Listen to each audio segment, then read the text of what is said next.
India के top institute में मेरा एडमिशन हो सकता है, इट मे बी पॉसिबल कि इंडिया के मैं टॉप इंस्टीट्यूट में मैं एडमिशन ले सकता हूँ। मैं किसी भी कॉलेज में चाहूँ उसमें एडमिशन ले सकता हूँ। जैसे कॉलेज का नाम अगर बताना है। जैसे जेएनयू से लेके डीयू से लेके बीएचयू तक कोई भी कॉलेज जिसमें ये कोर्सेज अप्लाई होते हैं या फिर कोर्सेज ये देते हैं, मैं कर सकता हूँ उनको।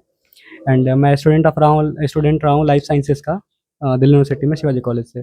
और लाइफ साइंसेज एक ऐसा सब्जेक्ट रहा जिसमें मेरे को जीव और जीवन के बारे में पढ़ने का बहुत ज़्यादा मौका मिला। जीव और जीवन के बारे में बहुत अच्छा टॉपिक है भाई, जीव और जीवन। अच्छा, आप पानी और हवा के बारे में भी पता चला कुछ रिसर्च कर रहे हो, उसमें क्या चीज़ है? तो एक्चुअली जब मैं यहाँ गांव से निकला तो गांव में तो शुरू के मैंने ज़िंदगी के 18-19 साल तो गांव में बिताए हैं। तो जब मैं गांव से बाहर निकला, अचानक दिल्ली गया, दिल्ली में इतना ज़्यादा पोल्यूशन देखा, इतनी ज़्यादा प्रॉब्लम देखी कि वहाँ पानी तक साफ नहीं है। एक्चुअली स्टूडेंट्स के भी बहुत सारे प्रॉब्लम आते हैं कि लाइक वहाँ नाले तक का पानी आ जाता है। मैंने दिल्ली में नाले तक का भी पानी। नाले तक का भी पानी आता है रेजिडेंशियल एरिया में तक, क्योंकि वहाँ पानी की बहुत ज़्यादा दिक्कत है। यमुना की हालत आप देख रहे हैं और वहाँ का पॉल्यूशन और स्मोग आप देख रहे हैं। तो फिर मैंने सोचा कि एयर और वाटर को क्लीन नहीं किया जा सकता है।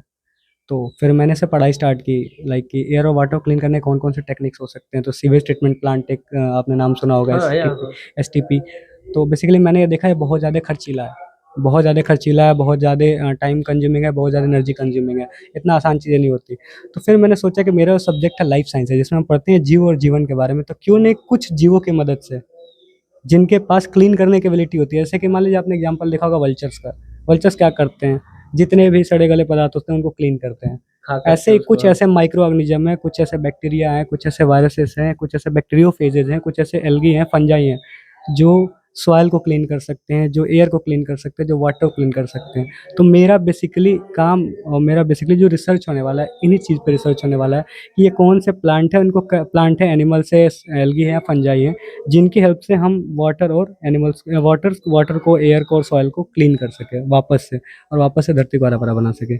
मतलब आप जो बता रहे हैं, अगर ये भारत सरकार इस पे काम करे आप जैसे लोगों के साथ में, तब तो दिल्ली की जो पोल्यूशन हवा है, नोएडा की है, यूपी में तो बहुत सारी सिटी है जहाँ पे भी बहुत पोल्यूटेड हवा, वहाँ तो काफी सुधार हो सकता है। सिर्फ दिल्ली की बात नहीं है, पूरे देश और पूरी दुनिया में बहुत कम ऐसा इस टॉपिक पे काम किया है। इस प्रोसेस को बोलते हैं बायो रेमेडिएशन।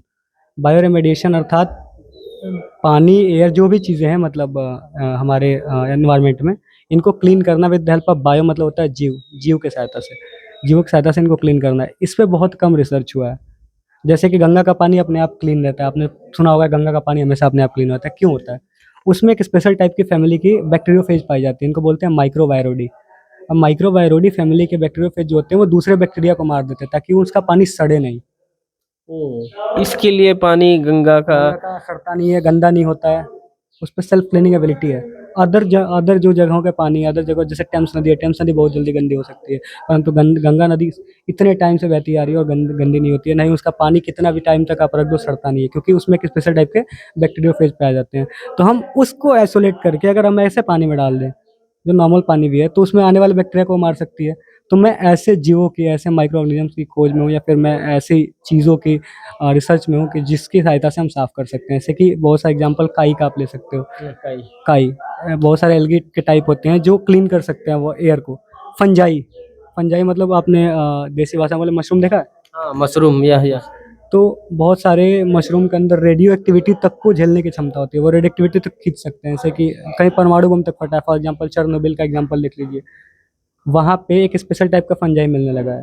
ये तो आप बहुत ऐसा बात बता रहे हैं कि जैसे अगर परमाणु हमला होता है तो अगर मशरूम की खेती कर दिया जाए तो उसे कंट्रोल किया जा सकता है फटने के बाद। हाँ, नहीं, ऐसी कोई बात नहीं, फटने के क्योंकि बाद अभी तैयारी ऐसी ही चल रही है ना, लग रहा है कि वर्ल्ड वॉर 3 होने वाला है भाई। जब भी देखो कोई भी देश धमकी दे रहा है कि हम परमाणु हथियार छोड़ देंगे, इसराइल और इराक के बीच। तो मैं इस चीज़ का कोई दावा नहीं कर सकता, बट हाँ ये कह सकता हूँ कि अगर ये सब प्लांट और एनिमल्स हैं जो सब, मतलब ये जो इनके हेल्प से हम एयर को वापस से क्लीन और रेक्टिफाई कर सकते हैं। जैसे प्लांट का मेन काम क्या है, वो भी तो एयर को क्लीन ही करते क्लीन हैं, नहीं करता है एग्जैक्टली। वो भी एयर को तो क्लीन ही करता है। बट मैं ये चाहता हूँ कि हमें प्लांट तो लगाना ही है, प्लांट तो सबको लगाना है, और मैं सिर्फ ये चाहता हूँ कि जो वाटर पोल्यूट हो गया, जो वेस्ट हो चुका है, उनको हम क्लीन कर क्लीन सकें। कर सकते हैं। चलिए, ये थे सुमित सिंह और ये बहुत ही अच्छा चीज बताया, और हम उम्मीद करते हैं और भरोसा भी है इनके ऊपर में कि देश दुनिया के काम आए। बहुत बहुत सर बधाई आपको हमसे बात करने के लिए। बहुत धन्यवाद।